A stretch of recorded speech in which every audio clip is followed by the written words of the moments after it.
Fala pessoal ligado no canal Fisiologia Simpática. Eu sou o Pedro e hoje nós vamos estudar transporte de membrana. Bem, transporte de membrana celular é o fluxo de íons ou substâncias entre a bicamada fosfolipídica. Como vimos na aula anterior, são essas estruturas aqui, ó, fosfolipídios de membrana celular e proteínas. Então, o fluxo, a passagem da matriz extracelular para o citoplasma e do citoplasma para a matriz extracelular é chamada de transporte de membrana. Existem dois tipos de transporte de membrana: o transporte passivo e o transporte ativo. O transporte passivo ele não tem gasto de energia, ele não utiliza energia para ocorrer essas passagens de nutrientes. Já o transporte ativo, ele necessita de energia para que esses nutrientes fiquem atravessando a membrana. Bem, vamos começar com o transporte passivo, porque ele é mais simples de entender, tá bom? O transporte passivo, ele se divide em três, basicamente. Difusão simples, que é essa daqui, essa parte aqui, ó, que eu dividi a folha. Difusão facilitada e osmose. A osmose eu mostro a seguir, na próxima imagem. Vamos lá, difusão simples. Vamos começar com a difusão simples. A difusão simples, como eu falei, é um transporte de membrana do tipo passivo, sem gasto de energia. Ou seja, ele ocorre naturalmente, sem necessitar do suporte de ATP. Então vamos lá. A difusão simples é um transporte de membrana que utiliza como via, ou seja, como o que transporta o nutriente? Os fosfolipídios. Então a difusão simples são os fosfolipídios que transportam os nutrientes, seja da matriz extracelular para o citoplasma ou do citoplasma para a matriz extracelular. Esse movimento é chamado de movimento flip-flop, tá? Porque o que acontece? O lipídio que está oposto a ele inverte de posição, fazendo flip-flop, flip-flop. Então, esse é um tipo de difusão simples, tá bom? Então, qual que é o conceito de difusão simples? Na natureza, existe um termo, uma regra básica denominada homeostase, né? A homeostase diz que todas as coisas devem manter em equilíbrio. Ocorre uma alteração nesse equilíbrio, mas aí volta para a harmonia das coisas, o equilíbrio. Isso é chamado de homeostase, né? Então, o que acontece? Quando determinada quantidade de nutrientes existe em um lugar a mais que outro, por exemplo, aqui eu estou utilizando como exemplo o sódio, tá? O sódio, suponhamos que ele tenha mais sódio na matriz extracelular do que no citoplasma. Então, como regra básica da homeostasia, um pouco desse sódio vai ser transportado para o citoplasma para que tenha uma quantidade equilibrada nos dois lados. Então, essa é a regra básica de homeostasia no transporte de membrana.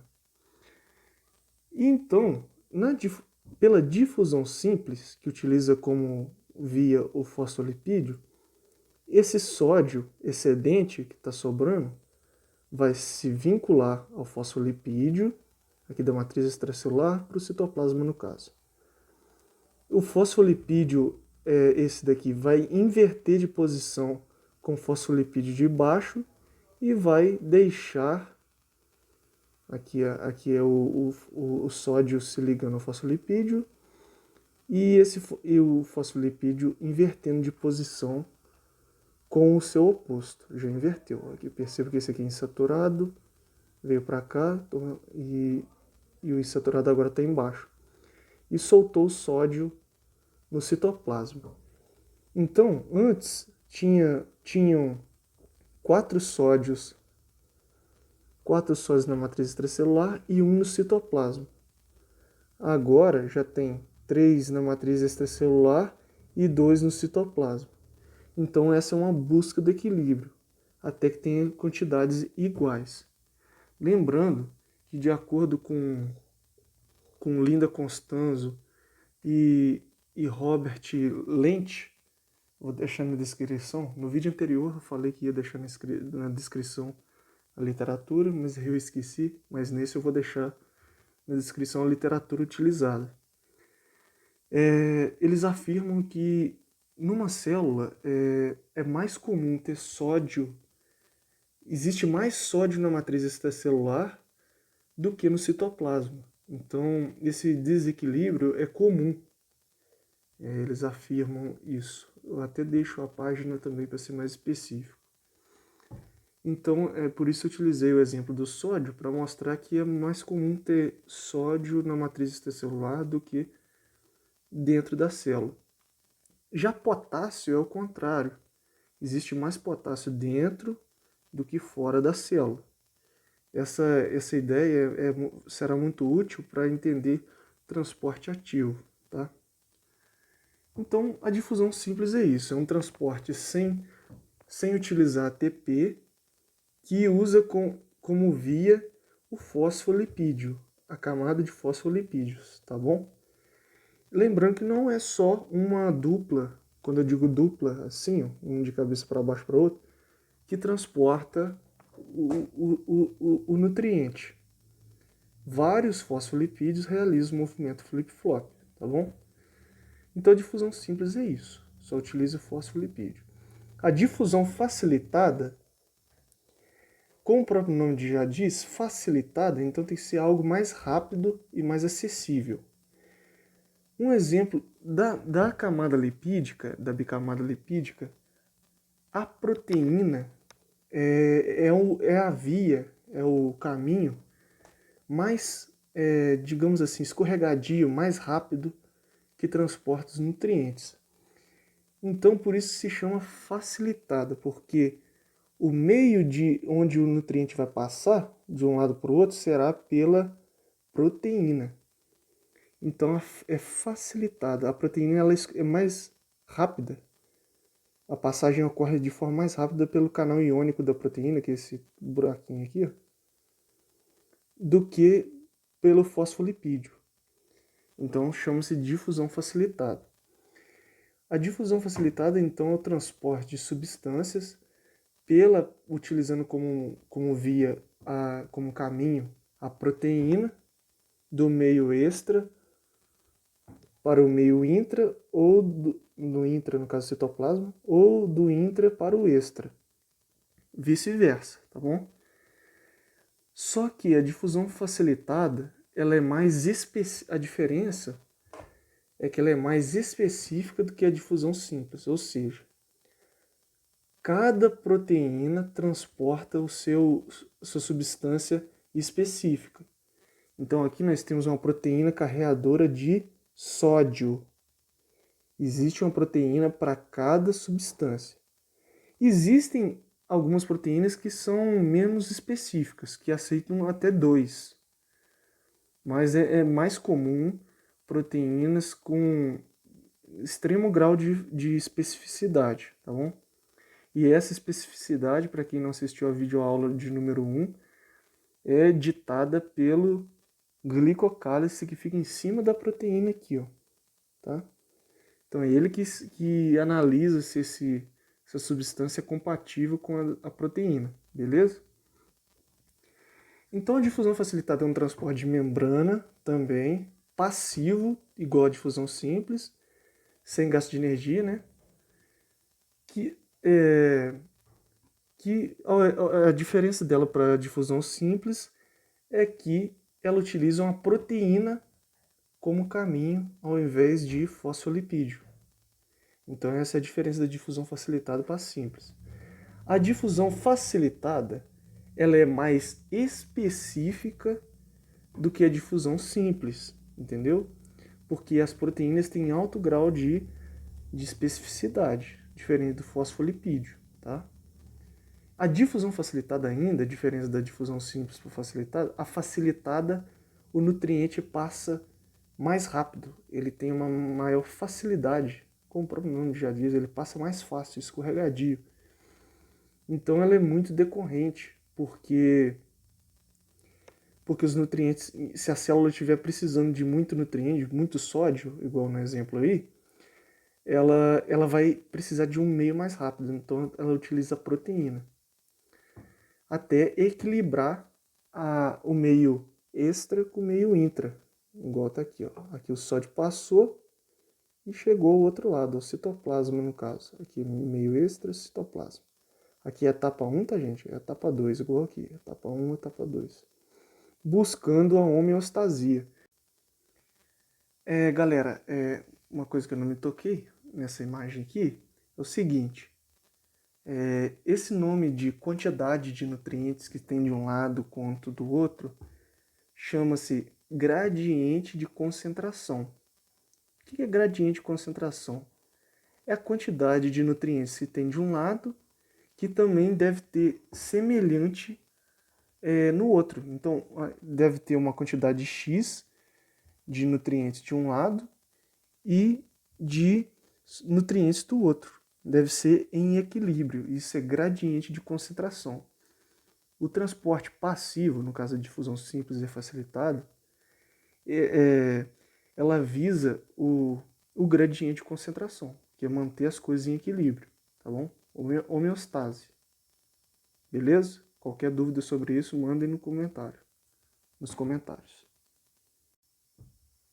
Bem, galera, quanto à osmose, o que difere a osmose da difusão simples e da facilitada é o seguinte: o objetivo da osmose é igualar a concentração de fluidos entre o meio intra e o meio extra, ou vice-versa, né?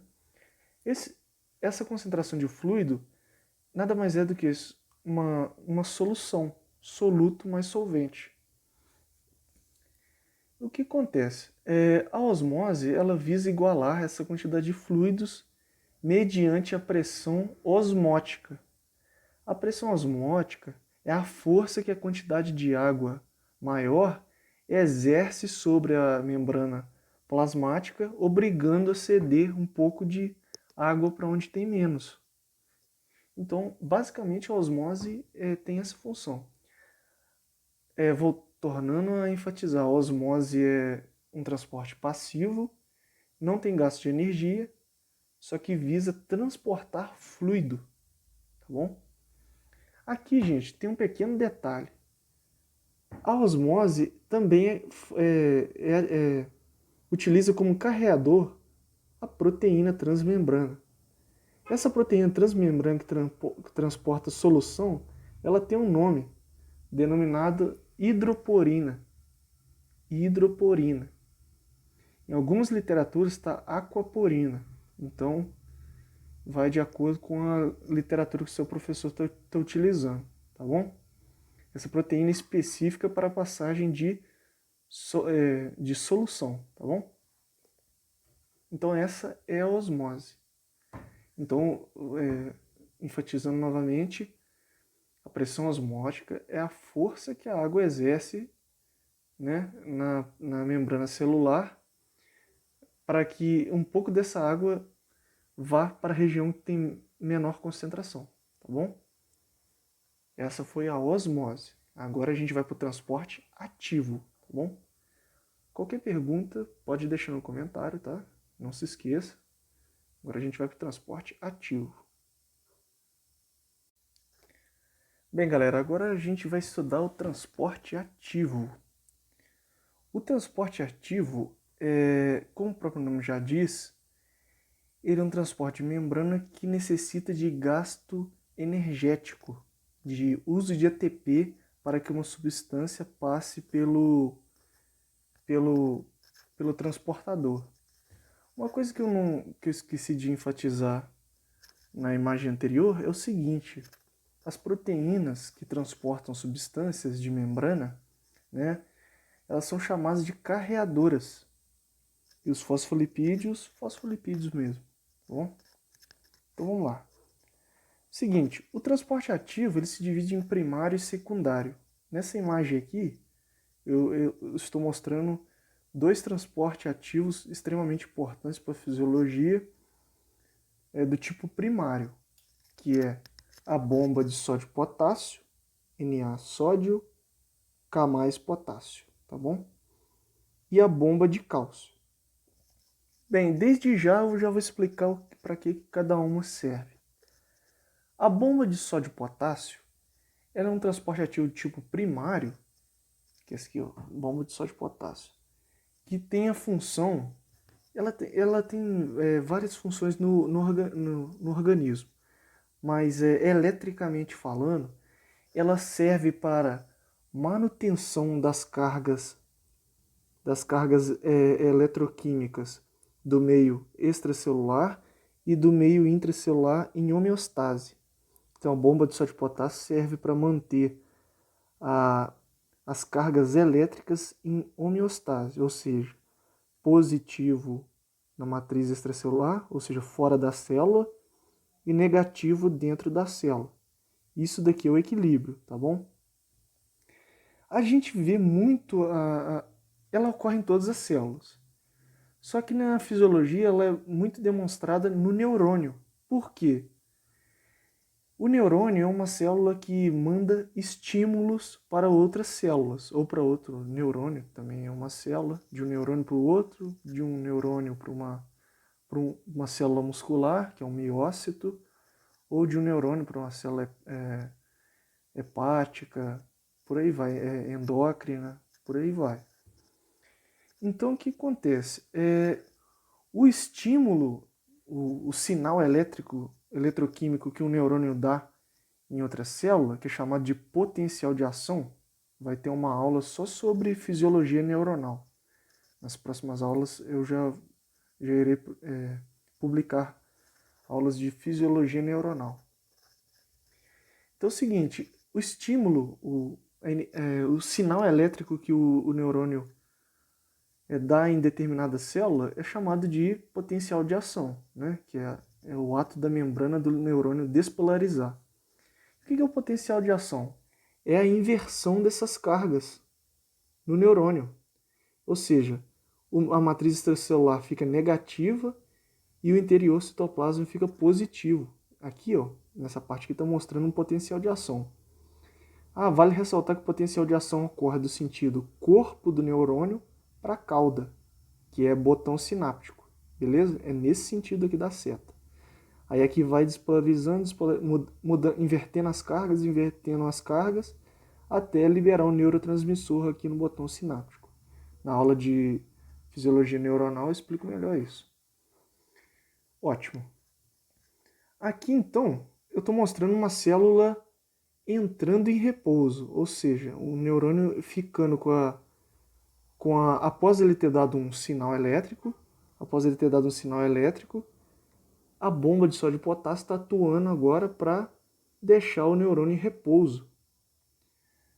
Só que vale ressaltar o seguinte, o transporte ativo ele é diferente do transporte passivo no seguinte: primeiro, ele utiliza energia e também ele vai contra o gradiente de concentração. Ou seja, aonde tem mais substrato, então vamos exemplificar aqui. Eu disse que o sódio é mais concentrado no exterior da célula do que no interior, tá? Então o que acontece? No transporte ativo, ao invés do sódio que está no local que tem mais ir para onde tem menos, não. Aonde tem menos vai para onde tem mais ainda, entendeu? Então vai do pouco para o muito. O transporte ativo vai do pouco para o muito. Isso tanto na bomba de sódio de potássio quanto na bomba de cálcio. Vai do pouco para o muito. Então, sendo que o transporte passivo que a gente estudou vai do muito para o pouco para manter em equilíbrio. Aqui não, vai do pouco para o muito para desequilibrar. Então a função da bomba de sódio e potássio é o seguinte, a nível neuronal, que é a mais importante, é deixar o axônio, que é essa parte aqui do neurônio, esse comprido aqui, ó, do neurônio, em repouso. E como que é em repouso? Positivo fora e negativo dentro.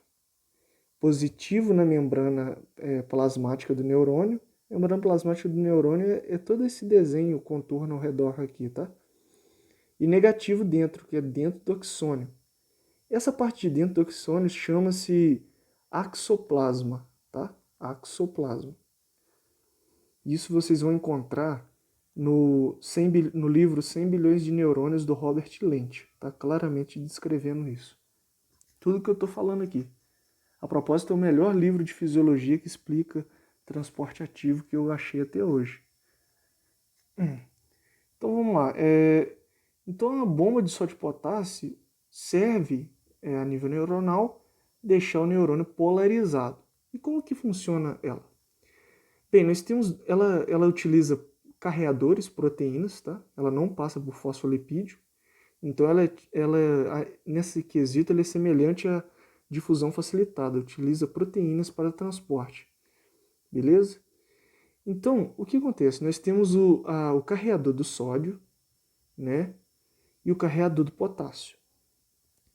Como existe mais sódio fora da célula do que dentro, e mais potássio dentro do que potássio fora, então o transporte ativo vai levar o pouco que tem de potássio, até esqueci de desenhar um sódio aqui, desculpa, o pouco que tem de sódio aqui para fora da célula e o pouco que tem de potássio para onde tem mais potássio. Ou seja, repetindo, aonde tem pouco sódio vai para onde tem muito sódio e aonde tem pouco potássio vai para onde tem muito potássio. Do pouco para o muito, do pouco para o muito. Entendeu? Ao mesmo tempo. Então, gente, esse transporte ativo ele é muito rápido. Ele acontece em 1 milissegundo. 1 milissegundo, eu vou definir o que é milissegundo, essa unidade de medida. Né? 1 segundo equivale a 1000 milissegundos. Então, 1 milissegundo é 1 de 1000. Então, é extremamente uma unidade pequena, muito rápido. Tá bom? Então, o que acontece? Isso acontece muito rápido. Então, o neurônio ele dá o estímulo e atrás do estímulo do sinal elétrico já vai ocorrendo a bomba de sódio e potássio para tornar o neurônio em repouso, sem sinal elétrico, deixar ele quietinho. Então, para isso que serve a bomba de sódio e potássio. Vai do pouco para o muito e do muito para o pouco. Só que o que acontece? Quando isso acontece, saem 3 sódios e 2 potássios. Para quê? Por que sai mais sódio do que potássio? Porque quanto mais sódio, mais positivo deixa a membrana. Quanto menos potássio, mais negativo deixa o citoplasma, o axoplasma no caso, que é um citoplasma neuronal. Ok? Só que quando a gente vai ver em fisiologia neuronal, que quando esses 3 sódios passam pela proteína, ela se torna inativa por um tempo. E quando o potássio passa por essa proteína, pelo carreador de potássio, depois ela fica inativa por um determinado tempo. E esse período chama-se período refratário, quando as proteínas ficam inativas após a passagem dos nutrientes. A gente vai ver em fisiologia neuronal melhor, mas é só para vocês já se acostumarem com esse termo. Bom? Então é o seguinte, bomba de sódio e potássio. E para essa passagem de nutrientes é necessário o ATP se conectar, se acoplar a essas proteínas. Uma molécula de ATP para cada proteína, para que ela possa abrir os portões para que o potássio ou o sódio possa passar pela proteína.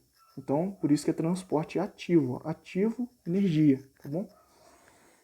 Eu vou fazer uma aula um dia sobre ATP. O que é o ATP, como funciona, entendeu? A composição química dele, bioquímica, né? Então, depois a gente vê isso. Então, a bomba de sódio e potássio, repouso. Para o estímulo neuronal, que é o contrário da função da bomba de sódio e potássio, a gente tem a entrada de sódio. Então, a gente vai ver depois, que é através de difusão, que é a entrada de sódio. A bomba de sódio e potássio é a saída de sódio, né, que faz o neurônio ficar em repouso. Já o estímulo eletroquímico, ele acontece com a entrada do sódio no axoplasma, tá? Então aí já é uma difusão, já não tem o objetivo de ir contra o gradiente de concentração, beleza? E nós temos também a bomba de cálcio. A bomba de cálcio também é um transporte ativo, né? Necessita de gasto de energia, gasto energético, né? E é o seguinte, a função da bomba de cálcio, ela tem várias funções, liberação de hormônios na tireoide, na parte de calcificação óssea também, mas um exemplo aqui, ainda a nível de neurônio, é a liberação de neurotransmissores, que eu vou focar nesse ponto aqui. O que acontece? Após a despolarização do neurônio, que é aqui a inversão das cargas, desculpa, a despolarização do neurônio, que é quando fica negativo na membrana e positivo no axoplasma, despolarização, que polarização. Quando chegar ao final, essas inversões de carga chegam ao final, aqui no botão sináptico, são as pontinhas da cauda do neurônio, botão sináptico. Chegou ao final aqui, ocorre a formação do neurotransmissor. Ele já foi produzido aqui e vai transportado por todo o axoplasma. Mas quando chega aqui, ele entra em vesículas, aqui nos botões sinápticos. Ele entra em vesícula e pode ser liberado. Então, quando ele é liberado, só pode ser liberado com a entrada de cálcio. Então, entra o cálcio aqui no botão sináptico e ele sai. E entra em contato com outro neurônio, ou uma célula muscular, ou uma determinada célula que vai ser estimulada. Então, a função da bomba de cálcio, a principal função, é a liberação de neurotransmissores, mas tem várias funções. Na aula de fisiologia neuronal, eu explico melhor como que essa bomba de cálcio ativa, funciona na liberação de neurotransmissores. Mas qual que é a ideia central? O cálcio do espaço... Existe mais cálcio dentro do neurônio do que fora. Então, quando ocorre esse estímulo eletroquímico por quê? Existe uma concentração de substâncias dentro e fora do neurônio, né? De qualquer célula, na verdade. Mas o neurônio é uma célula excitável. Eu vou explicar na próxima aula. Então, essa quantidade de substância dentro e fora forma uma carga elétrica ao redor do neurônio e dentro. E isso que significa gradiente eletroquímico, uma quantidade dentro e fora que forma essas polaridades. Tá bom? Então aqui, gente, o cálcio vai da onde tem menos cálcio para onde tem mais cálcio também. Então vai contra o gradiente de concentração também, assim como a bomba de sódio e potássio. Certo? E o que acontece? Dentro do neurônio existe mais cálcio do que fora. Então, quando o cálcio do meio extracelular vai para dentro da matriz, vai para dentro do axoplasma, ele libera o neurotransmissor. Claro que não é simples assim, não é só entrar o cálcio e libera, mas basicamente ele é um dos fomentadores da liberação do neurotransmissor. Bom, basicamente é isso e agora a gente vai para o transporte ativo secundário. Bem, galera, terminando a aula de hoje, agora eu vou explicar o transporte ativo secundário. O transporte ativo secundário, assim como o transporte ativo primário, ele utiliza como meio de transportar os nutrientes, uma proteína, que é o carreador, tá bom? E ele também utiliza energia, ele necessita de gasto de energia para acontecer. O transporte ativo secundário ele se divide em dois. O cotransporte, lembra, co de cooperação, ou seja, o cotransporte é o seguinte, mais de um nutriente utilizam o mesmo carreador e vão de um meio para o outro na mesma direção. Tá vendo? Todas as setinhas apontando para o mesmo lado. Então, cotransporte. O contratransporte, ele também são dois ou mais nutrientes que utilizam o mesmo carreador, a mesma proteína, só que as substâncias vão em direção oposta ao mesmo tempo, que também é ao mesmo tempo. Então é o seguinte, com o gasto de energia. O contratransporte é um exemplo. Aqui é o seguinte, esse daqui é a bomba de sódio, potássio e cloro. É um cotransporte, tá bom? Ele ocorre na parte ascendente da alça de Henle, durante o processo de filtração sanguínea, tá? Do meio extra para o meio intra, tá? Então o que acontece? Para ocorrer essa bomba aqui de sódio, potássio e cloro, o que deve acontecer? O sódio deve ir a favor do gradiente de concentração, sódio setinha verde, lembra lá, do mais concentrado por menos, tipo uma difusão facilitada, só que é transporte ativo. Então o sódio vai do mais para o menos, e em contrapartida, ele, entre aspas agora, ele ajuda o cloro e o potássio a irem contra o gradiente de concentração, porque o potássio e o cloro, ele é mais concentrado no citoplasma do que no meio extra, nas células. O sódio, ele já é mais concentrado na parte de fora, né, no meio extra, do que no citoplasma. Então o sódio leva os dois juntos. E o potássio e o cloro vai contra o gradiente de concentração, então tem um gasto de energia. E como eles vão na mesma direção, é o cotransporte, ou simporte, né? Transporte cooperativo, digamos assim. Né? E agora no outro exemplo, a terminar, nós temos o contra, né? Contra, então, direção diferente, contratransporte, ou antiporte. O contratransporte, um exemplo aqui, é o sódio, a bomba de sódio de hidrogênio. Né? Ela ocorre em todas as células e tem a ver também na parte de manutenção do... Ela tem a função de manutenção do gradiente eletroquímico também, entendeu? Então, manutenção do gradiente, né? O que acontece? Aqui o sódio, ele vai a favor do gradiente de concentração, igual no exemplo 1, ele vai do mais para o menos, e quando ele faz isso, ele leva o hidrogênio para o meio contrário. Essa é a função do sódio, ele leva o hidrogênio para o meio contrário. Então, o sódio realiza como se fosse, mas não é, uma difusão facilitada, né? Indo do mais para o menos, e nisso ele leva o hidrogênio, fazendo um gasto energético, então é um transporte ativo secundário. Para você decorar, secundário, 2. Então, 2 ou mais nutrientes passam pelo mesmo carreador. No transporte ativo, não. Você tem um nutriente para cada carreador. Bem, galera, então por hoje é só. Né? Coloquem nos comentários, por favor, dúvidas, qualquer curiosidade ou perguntas que eu respondo. E próxima aula de fisiologia neuronal, tá bom? E é isso, deixem um like, por favor, se inscrevam, ativem o sininho, essas coisas que todo mundo fala, entendeu? Por favor. E é isso aí, valeu!